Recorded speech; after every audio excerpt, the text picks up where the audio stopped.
Bienvenido a Dr. Bayo Masterclass. En el episodio anterior estuvimos hablando sobre bioquímica médica desde cero y esta vez vamos a hablar de bioquímica médica primeros pasos. Así que empecemos hablando de las enzimas. Para que ellas funcionen correctamente requieren colaboradores, además tienen dos grandes partes, la parte proteica y las sustancias no proteicas. Hay algunos conceptos básicos como lo es apoenzima, centro de fijación al sustrato, centro catalítico, cofactor, grupo prostético, coenzimas y olenzima. Así que veamos cada una de ellas. La apoenzima corresponde a la parte proteica de la enzima, que en nuestro dibujo sería como toda esta área morada. Esa parte proteica tiene un centro de fijación al sustrato y un centro activo. Te explico la diferencia con esta caja, porque las enzimas suelen ser dibujadas como una especie de Pac-Man, pero en la vida real ellas tienen tres dimensiones. Entonces, por ejemplo, en este caso, la enzima va a ser la tapa y el sustrato va a ser el cuerpo de la caja. Entonces, el centro de fijación al sustrato serían todas estas paredes que tienen contacto con el cuerpo de la caja. Sin embargo, el centro catalítico puede ser una sola cara de esta. No necesariamente significa que sean absolutamente todas. Entonces, esa es la diferencia entre centro de fijación al sustrato y centro activo. Aquí vemos el centro de fijación al sustrato. No podemos notarlo desde aquí cuál es el centro catalítico en la unión entre esta enzima y este sustrato. Muy bien, las sustancias no proteicas están cofactores, grupos prostéticos. Ojo que es grupo prostéticos, no es grupo prostáticos. La próstata es otra cosa. Entonces, ellos son sustancias orgánicas o inorgánicas que se unen laxamente si son cofactores o se unen covalentemente si son grupos prostéticos. Sin embargo, la diferenciación entre ambos conceptos no ha aportado como grandes ventajas. Al contrario, da como mayor confusión porque son muchos términos que no aportan mucho. Entonces, el término grupo prostético ha venido cayendo un poco en desuso. La coenzima son sustancias orgánicas que se pueden unir laxamente o covalentemente con la enzima. La mayoría de ellas son derivadas de las vitaminas. Te estoy mostrando ahora una olenzima. Esta es una enzima un poco más compleja que de hecho la vamos a ver cuando veamos el metabolismo del ácido fólico, porque requiere una parte apoenzimática como lo vemos acá, requiere una coenzima e incluso requiere un cofactor. Entonces todo esto junto, ensamblado, hace la holoenzima, que sería la enzima funcionante, la enzima activa, la enzima entera. Esto sería un ensamblaje algo así como Iron Man, como Transformer, que todo se coloca de manera compacta. Entonces hay un concepto que es el cosustrato, que vienen de las coenzimas. Entonces te quiero explicar lo que hace un cosustrato con estas imágenes. Acá estamos viendo dos reacciones, una en la primera línea, otra en la segunda línea. En la primera vemos a un Woody, que es el sustrato, a un Woody con el sombrero. En la reacción, la enzima estaría le estaría quitando el sombrero a Woody y el producto sería Woody sin el sombrero. Pero la enzima no se puede quedar con ese sombrero, tiene que pasárselo a alguien más. Es allí cuando necesitamos a un cosustrato. Tiro al blanco, en la segunda reacción estaría sirviendo de cosustrato, porque él pasaría por la reacción, tomaría el sombrero de Woody y se quedaría con el sombrero de Woody. Entonces el cosustrato básicamente le pasa lo contrario que lo que pasa en el sustrato. Eso es un ejemplo de manera didáctica, ahora te lo voy a explicar a ejemplos de la vida real. Está, por ejemplo, el piruvato transformándose a lactato, en donde vemos que entra un cosustrato que es el NAD, que significa nicotin-adenin dinucleótido, nicotinamida dinucleótido.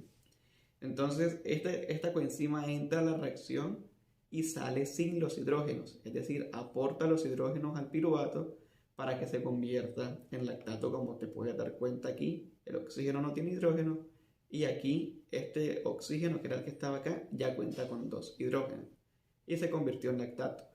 Haciendo la analogía con el ejemplo anterior, el piruvato sería Woody sin el sombrero, el NAD sería tiro al blanco que viene con el sombrero y el lactato sería Woody con el sombrero.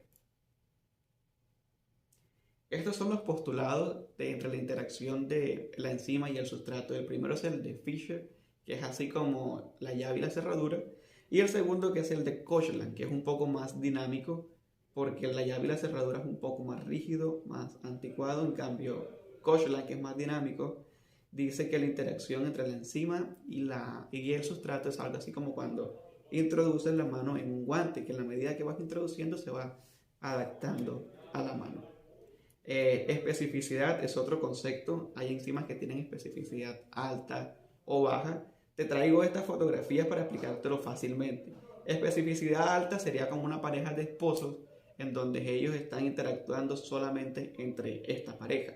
Especificidad muy baja sería aquella persona soltera que tiene muchas novias o que tiene muchos novios, y se le llamaría una especificidad baja porque una sola persona, que sería la enzima, tiene diferentes sustratos. Entonces, si por la calle te dicen que tiene una especificidad baja, te podrían estar insultando diciendo promiscuo o promiscua. Muy bien, hablemos de zimógenos o de proenzimas. Son formas sintetizadas de enzimas, pero ellas están de manera inactiva. Yo asocio mucho este concepto con policías encubiertos, pero no exactamente estos. Estos son una especie de chistes súper malos, un hueso, solamente para que te relajes. Yo hablo de estos policías encubiertos, los que no parecen policías, pero que ellos están vigilantes por si llega a resultar alguna situación de peligro, ellos puedan activarse, actuar y neutralizar esta situación. Uno de los ejemplos más comunes de estos zimógenos son los factores de la coagulación, que ellos están viajando en el torrente sanguíneo, prácticamente disueltos en la sangre, están, digamos, inactivos, pero en el momento en el que se necesita que sean activados, ellos se activan para neutralizar el peligro. Que en este caso te coloco el ejemplo cuando hay una lesión de un vaso, que bueno, primero ocurre la contracción, el tapón plaquetario, pero finalmente ocurre la formación de fibrina y de la coagulación. Entonces, los factores de la coagulación interactúan y ellos están como zimógenos inactivos, y cuando requieren de su activación, pues ellos se convierten en una holoenzima. Es importante el concepto de zimógenos porque los factores de la coagulación no pueden estar activos todo el tiempo porque llevarían a enfermedades protrombóticas o vasculares, que sería, por ejemplo, algunas de estas. Estas enfermedades también tienen un componente endotelial de larga data, de mucho tiempo, pero básicamente cuando ocurre la coagulación y se forman estos trombos, suelen fragmentarse y liberar pequeños émbolos, que sería una enfermedad tromboembólica, y resultar en algunas de estas enfermedades cardiovasculares como el stroke, el accidente cerebrovascular, donde vemos en esta sombra que no le está llegando sangre a esa parte del cerebro. Infartos, por ejemplo, donde vemos que se forma un coágulo que no deja que esta parte del corazón que tiene sombra le llegue sangre, entonces a la parte que se infarta. Este sería una isquemia mesentérica, que también es parecida, o un tromboembolismo pulmonar. Y eso no solamente aplica para factores de la coagulación, también puede ocurrir para órganos digestivos. Por ejemplo, cuando usualmente tú comes, primero masticas, todo eso se va al estómago, después de allí hay liberación del jugo pancreático, y en ese jugo pancreático vienen zimógenos, que mientras que están en el páncreas, están en una sustancia alcalina, se encuentran inactivos, pero una vez llegan al duodeno, ellos se activan. Entonces, estos dos hombres que te muestro serían esas enzimas digestivas pancreáticas, que empezarían a hacer más pequeña todo ese jugo gástrico que contiene el alimento que tú recién masticaste. Entonces, esas enzimas lo que hacen es que toda esa comida, el pan, las proteínas, las grasas, las convierten en monómeros o en la estructura más pequeña de las macromoléculas, que son los carbohidratos, los lípidos y las proteínas. Entonces, ¿qué pasaría si los zimógenos no existieran? Si ellos se liberaran de manera activa desde el páncreas. Pues el páncreas también tiene estos mismos componentes. El páncreas está conformado por carbohidratos, por proteínas y por ácidos grasos. Entonces, si estas enzimas están activas dentro del páncreas, de la misma manera como ellos destruyen para hacer más pequeños la comida, podrían destruir el páncreas. Y en efecto, eso es lo que ocurre en pacientes que tienen pancreatitis. Que bueno, la pancreatitis, usualmente hay un éxtasis del jugo pancreático, y ese éxtasis, porque no sale del páncreas al duodeno, hace que estas enzimas se activen y pueda haber una digestión del mismo páncreas. Hablemos ahora de las isoenzimas. Las iso significa igual y enzima pues ya le hemos hablado. Entonces, isoenzimas serían la enzima que tiene el mismo sustrato, pero que tiene unas variaciones. Entonces, yo la imagen de isoenzimas la asocio como con estas dos, como Loki o sobre todo con Spider-Man, porque hay diferentes Spider-Man. Cada uno de ellos tiene como algo especial.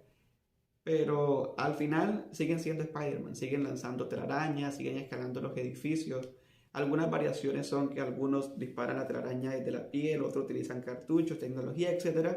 Pequeñas variaciones, pero en esencia siguen siendo Spider-Man. Entonces, eso ocurre también con las isoenzimas. En la izquierda está la lactato deshidrogenasa, que tiene diferentes isoenzimas. Y en la derecha está la creatin fosfatoquinasa o la creatinquinasa, que también tiene diferentes isoenzimas. Cada una de las variaciones se adapta mejor a diferentes órganos. Entonces, la creatinquinasa, su unidad BB, por ejemplo, está en el cerebro, la MB está en el corazón y la MM en el músculo esquelético. Es importante saber las isoenzimas porque ellas tienen aplicabilidad clínica. Es decir, si hay un paciente que llega con de pronto dolor torácico y tú sospechas que se puede tratar de un infarto, tú le puedes pedir creatinquinasa. Pero puede que todas estas creatinquinasas estén elevadas y no sabemos cuál de la subunidad o cuál de la isoenzima es la que se está elevando. Entonces, si un paciente te llega con un cuadro de infarto, tú crees que es infarto, busca creatinquinasa, te salió elevada, pero la isoenzima que te salió elevada fue la MB, entonces prácticamente estarías confirmando que se trata del corazón y que viene del corazón por esta isoenzima de la creatinquinasa. Igual puede ocurrir con el músculo esquelético. Si es el mismo paciente con este mismo dolor torácico, pero resulta que la isoenzima que está elevada no es la MB, sino la MM, puede tratarse de los músculos que se encuentran por encima de la superficie. De pronto tuvo un trauma, hizo ejercicio, o cualquier otra cosa que explique destrucción muscular esquelética y no destrucción muscular cardíaca. Entonces, es importante, tiene aplicabilidad clínica.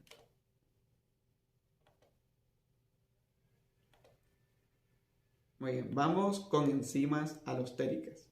Enzimas alostéricas. Alostéricas significa que hay enzimas significa el otro sitio, o sea que tienen otras subunidades. Entonces, las enzimas alostéricas tienen subunidades catalíticas, que es lo que ya hemos venido hablando, la parte de la enzima que hace la catálisis. Pero lo nuevo con las enzimas alostéricas son las subunidades reguladoras. En estas subunidades reguladoras pueden haber efectores positivos y efectores negativos. Entonces te coloco un ejemplo con la glicólisis, que empieza con la glucosa, termina en el piruvato. Entonces aquí hay un poquito de la vía, hablaremos de eso más adelante. Lo que te quiero puntualizar es que entre esto que está acá y este que está acá hay una enzima que se llama fosfofructoquinasa. Entonces la fosfofructoquinasa es una enzima alostérica y uno de los efectores negativos es el citrato. Entonces cada vez que hay citrato sería como en esta imagen, esta bolita verde que estás viendo. Si hay una bolita verde unida, estaría trabajando la enzima en un 50%, y si están las dos, estaría la enzima completamente inhibida. Entonces esos son los efectores alostéricos que afectan la actividad enzimática. Hablemos entonces de los factores reguladores de la actividad enzimática. Los hay internos y externos. Los externos son todos aquellos que están fuera de la reacción, como su nombre lo dice. Lo mencionamos en el episodio anterior, la temperatura y el pH. Y en los factores internos está la regulación alostérica, que ya la mencionamos recién, la regulación genética, que depende, por ejemplo, si el organismo necesita mayor cantidad de enzimas, se activan entonces estos códigos genéticos para que se transcriba mayor cantidad de enzimas. Las regulaciones covalentes, que hablaremos de eso más adelante en inhibición, y obviamente las concentraciones de enzimas y las concentraciones de sustratos.